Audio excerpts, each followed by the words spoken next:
நம்முடைய ஆண்டவராகிய இயேசு மிகவும் நல்லவர். இயேசு கிறிஸ்துவுக்காக உலகத்தில் வாழ்வது பெரிய பாக்கியம். இயேசு கிறிஸ்துவுக்காக ஊழியம் செய்வது அதைவிட பெரிய பாக்கியம். உலகத்தில் தேவனால் தெரிந்து கொள்ளப்பட்டு கிறிஸ்துவின் ஊழியத்திற்காக தங்களை ஒப்பு கொடுத்து ஆண்டவர் இயேசு கிறிஸ்துவை ஜனங்கள் ஏற்றுக்கொள்ளும்படி அதற்காக ஊழிய பிரயாசங்களை எடுத்துக்கொள்ளுகிறவர்கள் பாக்கியவான்கள். ஆண்டவர் இயேசுவுக்கு மகிமை உண்டாவதாக. வாழ்விலும் சாவிலும் ஆண்டவர் இயேசு மகிமைப்படுகிறார். பரிசுத்த பவுல் சொல்லுகிறார், கிறிஸ்து எனக்கு ஜீவன், சாவு எனக்கு ஆதாயம் என்று சொல்லுகிறார். ஆண்டவர் இயேசு நமக்கு நித்திய ஜீவனை கொடுத்திருக்கிறார். அந்த நித்திய ஜீவன் மரணத்துக்கு பிற்பாடு நம்முடைய வாழ்க்கையில் செயலாகிறது. அதற்கு பிற்பாடு மரணம் இல்லை. இந்த ஆண்டவர் இயேசு கிறிஸ்துவின் உயரிய சத்தியத்திற்காக பாஸ்டர் கல்யாணகுமார் அவர்கள் நம்முடைய நாட்டுக்கு தேவன் கொடுத்த ஒரு பெரிய அசட். பொருள் சேர்க்கணும், சொத்து சேர்க்கணும், ஆஸ்திகளை சேர்க்கணும், பெரிய ஆளாக இருக்கணும் அப்படின்னு விரும்பாம ஊழியத்திற்கு, இதெல்லாம் ரொம்ப விசேஷமான விஷயம். அவர் சொன்னது நம்ம கேட்டோமே, அதெல்லாம் ரொம்ப விசேஷமான விஷயம். எல்லாருக்கும் அந்த மனம் வராது. எல்லாரும் தங்களை நல்ல வசதியாக எஸ்டாப்ளிஷ் பண்ணிக்கிறதுக்கு ரொம்ப பேர் முயற்சி பண்ணுறாங்க. ஆனால் இப்படி முழுவதும் கர்த்தருக்காகவே வாழ்நாளை அர்ப்பணம் பண்ணுகிற ஊழியக்காரன் இங்கிருந்து வட இந்தியாவிலே பல ஊழியங்களை ஆரம்பித்து, அதுவும் சபைகள் இல்லாத கிராமங்களை போய் சந்தித்து, எந்தெந்த கிராமங்களில் சபை இல்லை என்று கணக்கு போட்டு அடிக்கடி சொல்லுவார், 10,000 வில்லேஜஸ் இல்லை. ஆமாம், நீண்ட நாளாக சொல்லிக்கிட்டு இருக்கிறாரு. தமிழ்நாட்டில் 10,000 கிராமங்களில் சபை இல்லை. ஆமாம், ஒரு சில கிராமங்களில் 2-3 சபை இருக்குது. ஒரு சபை கூட இல்லாத கிராமங்கள் இருக்குது.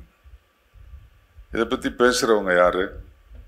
இதை பற்றி நினைக்கிறவங்க யாரு? சகோதரி சுகமில்லை என்று கேள்விப்பட்ட அந்த நாளில் இருந்து நாங்கள் செபிக்கிறோம்.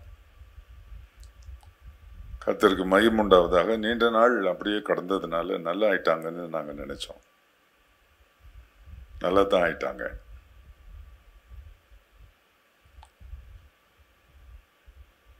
கர்த்தருக்கு மகிமை உண்டாவதாக. அவர்களை ஒரு முறை ஒரு ஊழியத்துக்கு என்னை அழைத்திருந்தீர்களே, அப்பொழுது அவர்களோடு பேசின ஞாபகம் அநேக ஆண்டுகளாகிவிட்டதில்லை. கர்த்தருக்கு ஸ்தோத்திரம். இப்படிப்பட்ட தியாகமான ஊழியர்கள் வேண்டும், நம்முடைய நாட்டுக்கு வேண்டும். அப்பதான் சுவிசேஷம் பரவும். சபை ஸ்தாபிக்கப்படாத இடங்களில் சபை ஸ்தாபிக்கப்படும். இப்படிப்பட்ட தியாகமான வீரியமான தரிசனத்தோடு சபை இல்லாத இடம், அது பீகாரா, அது அதுக்கு மேலே இன்டீரியராக இருந்தாலும் போய் நடத்தணும்னு சொல்லும்போது அதுக்கு மனைவியினுடைய ஒத்துழைப்பு ரொம்ப அவசியமானது. அந்த ஒத்துழைப்பை கொடுத்த அவங்க தான் இதுக்கு காரணம் அப்படின்னு நான் நம்புகிறேன். ஆண்டவருக்கு மகிமை உண்டாவதாக. பிரதர் கல்யாணகுமார் இவ்வளவு சீரிய வகையில் ஊழியம் செய்தது அவங்க தான் அதுக்கு முக்கியமான காரணம் என்று நான் நினைக்கிறேன். அவ்வளவு ஒத்தாசையாக இருந்து காரியங்களை செய்வது, அதில் ஒரு முற்றுப்புள்ளி என்று சொல்லும்போது வருத்தமான விஷயம்தான். மரணம் விசுவாசிக்கிறவர்களாகிய நாம் சில அர்த்தங்கள் சொல்லி பேசலாம், அதை மேன்மைப்படுத்தி பேசலாம், நிஜம்தான். ஆனால் மரணம் பயங்கரமானது, கொடியது. மரணம் கொடியது. நீண்ட நாளாய் ஒருமித்து கணவனும் மனைவியுமாய் வாழ்ந்தவர்கள் இந்த வயதில் பிரிவது ரொம்ப கடினமான காரியம். கர்த்தருக்குள்ள இருக்கிறதுனால சகித்து கொண்டு இருக்கிறோம். எனக்கு 62 வயதாக இருக்கும்போது என் மனைவிக்கு 58 வயது. ஒரு நாள் திடீரென்று காலையில் எழுந்தால் மூச்சு விட முடியவில்லை என்று சொன்னாள். ஜெபம் பண்ண சொன்னால் ஜெபம் பண்ணேன். அந்நிய பாஷை ஆவியில் நிரம்பி அந்நிய பாஷை பேசினாள்.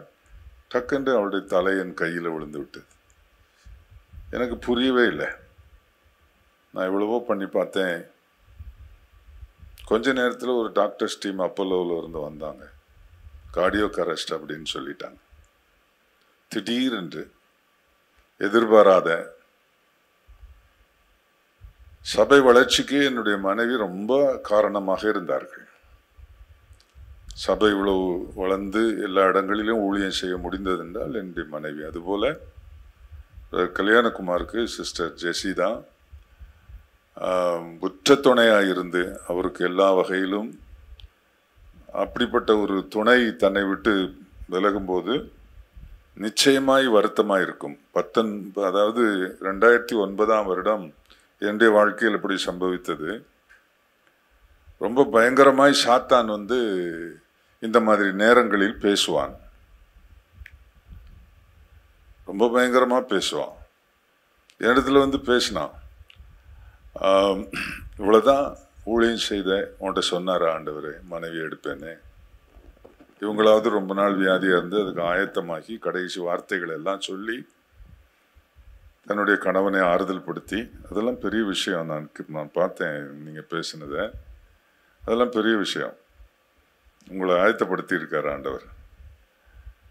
ரொம்ப பெரிய விஷயம் அதெல்லாம். எனக்கு அப்படிலாம் ஒன்றும் கிடையாது. சாத்தான் எந்த ஒரு கஷ்டமான ஒரு சூழ்நிலையை திரித்து நம்மை ஏதாவது பண்ணிவிட முயற்சி பண்ணான். எங்கள் சபை மக்கள் எல்லாம் நான் சொன்னாங்க, போதும் பஸ். அப்போவே நான் ஒரு 45 வருடம் ஊழியம் முடித்து விட்டேன். இவ்வளோ வருஷம் ஊழியம் செய்துட்டீங்க, ரெஸ்ட் எடுத்துக்கிடுங்க அப்படின்னாங்க. நல்லா தான் இருந்துச்சு சொல்கிறது. என் பிள்ளைகளும் அதுதான் சொன்னாங்க. ஒரு மகன் ஸ்டேட்ஸில் இருக்கிறான். அவன் சொன்னான், நீங்கள் இங்கே வந்துருங்கப்பா, நான் எல்லாம் பார்த்துக்கிறேன், போதும், எங்கேயாவது அங்கே எங்கள் கன்வென்ஷனில் பேசுறது கொள்றதுக்கு போங்க அப்படின்னு சொன்னாங்க. நான் ஜெபம் பண்ணேன் ஆண்டவர்கிட்ட, கர்த்தாவே எல்லாரும் சொல்கிறாங்க ரெஸ்ட் எடுக்க சொல்லி, எப்படி நானும் ரெஸ்ட் எடுத்துக்கலான்னு எனக்கும் அது நல்லா தான் படுது அப்படின்னேன். அப்போ ஆண்டவர் சொன்னார், உனக்கு ரெஸ்ட் வேணும்னா மேலே வந்துரு அப்படின்னார். பூமியில் பலனை கொடுத்து சுகத்தை கொடுத்து உன்னை வச்சிருக்கேன்னா ரெஸ்ட் எடுக்கிறதுக்கு உன்னை வச்சிருக்கிறேன்? கிடையவே கிடையாது. என்ன நல்ல பலனாக இருக்கீங்களா, சுகமாக இருக்கீங்களா? என்னமே தான் ஊழியம் அதிகமாக செய்யணும். முன்ன இருந்த அந்த தேவனுடைய நெருக்கம் இப்போ கொஞ்சம் அதிகமாகும். நான் அதை உணர்ந்தேன். எனக்கு இப்படிப்பட்ட சோர்வான வார்த்தைகளும் சூழ்நிலைக்கு நிலைமையில் வந்தபோது ஆவியானவருடைய அந்த வல்லமையான அபிஷேகம், நிறைவு, ஊக்குவித்தல், அதுக்கப்புறம் மினிஸ்ட்ரியில் அடுத்த ஒரு உயரத்துக்கு போக கர்த்தர் உதவி செய்தார். சாத்தானும் மனுஷரும் நம்ம கீழே வைக்கவே விரும்புவார்கள். தேவன் மாத்திரம்தான் நம்மை மேலே உயர்த்த அவர் விரும்புவார். கர்த்தருக்கு மகிமை உண்டாவதாக. அதைத்தான் தாவீது சொல்லுகிறார், நான் கர்த்தருக்காக பொறுமையோடு காத்திருந்தேன், அவர் என்னிடமாய் சாய்ந்து என் கூப்பிடுதலை கேட்டார், பயங்கரமான குழியிலும் உலையில் இருந்தும் என்னை தூக்கி எடுத்து, ஆட்களோட ஆளா நெல்லு, எல்லாரும் போல நெல்லு, அவங்க ஊழியம் செய்கிற மாதிரி நீயும் ஊழியம் செய் அப்படின்னு வைக்காம தூக்கிடுறாரு மேலே. நம்மளை எல்லாம் தாழ்வில் பார்த்தவங்க ஒரு அளவுக்கு ஒரு ஆவரேஜ் மினிஸ்ட்ரி பண்ணிக்கிட்டு இருக்கிறத பார்த்து எல்லாரும் போல ஒரு ஆவரேஜ் ஆள் அவ்வளோதான் அப்படின்னு பார்ப்பாங்க. ஆனால் கர்த்தர் நம்ம அடுத்த டைமென்ஷனுக்குள்ளே கொண்டு போகிறதுக்கு அவர்கிட்ட தான் நம்மளை குறித்து திட்டங்கள் இருக்கிறது. நிச்சயமாக கர்த்தர் உங்களுடைய ஊழியங்களை உயர்த்துவார்.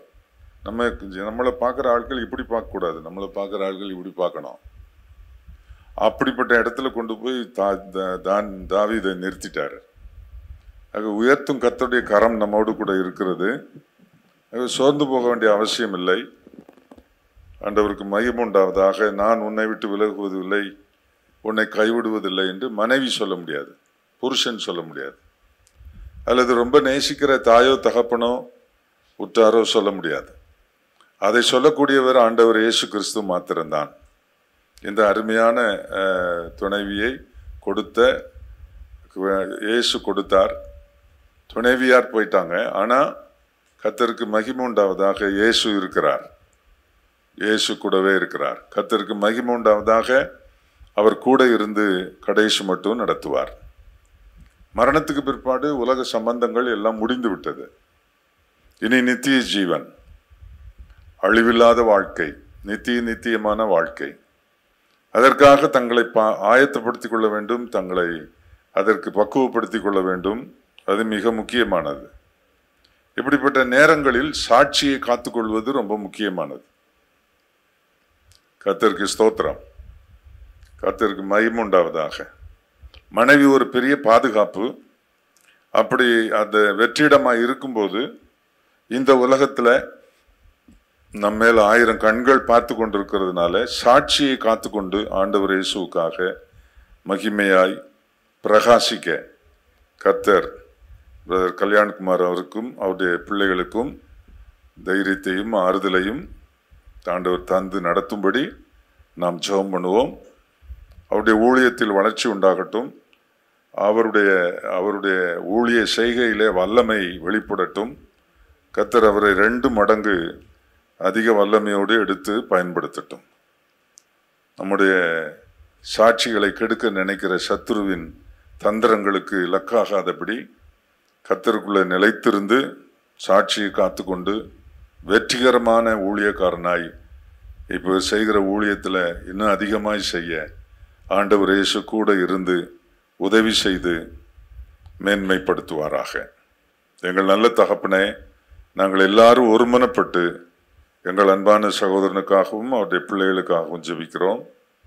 அவருடைய ஊழியங்கள், அவரோடு கூட சேர்ந்து ஊழியம் செய்கிற ஊழியர்கள், அவர் முன்னெடுத்து செல்லுகிற காரியங்கள் எல்லாவற்றையும் நீர் பொறுப்படுத்தி ஆசீர்வதித்து அவரை ஆண்டவரே இந்த கேப்பை நீர் ஃபில்லப் பண்ணி அவருக்கு வேண்டிய கிருபை தந்து அவரை பலப்படுத்தி ஆசீர்வதித்து உற்சாகமாய் மேன்மைப்படுத்தி வழிநடத்த வேண்டும் என்று நாங்கள் ஜெபிக்கிறோம். தேவ கிருபை அவரோடு கூட இருப்பதாக. அன்பான சகோதரி, ஆண்டவரே நித்திய இளைப்பாறுதலுக்குள் பிரவேசித்திருக்கிறார்கள். கர்த்தருக்கு ஸ்தோத்திரம். ஆண்டவர், அங்கே ஆபிரகாம், ஈசாக்கு, யாக்கோபு கோத்திர பிதாக்கள், தீர்க்கதரிசிகள், அப்போஸ்தலர்கள் எங்கள் நடுவில் வாழ்ந்து நித்தியத்திற்குள் இளைப்பாறுதலுக்குள் பிரவேசித்தவர்கள் எல்லாரும் அங்கு இருக்கிறார்கள். அவர்களோடு சிஸ்டர் ஜெசியும் இணைந்து கொண்டார்கள்.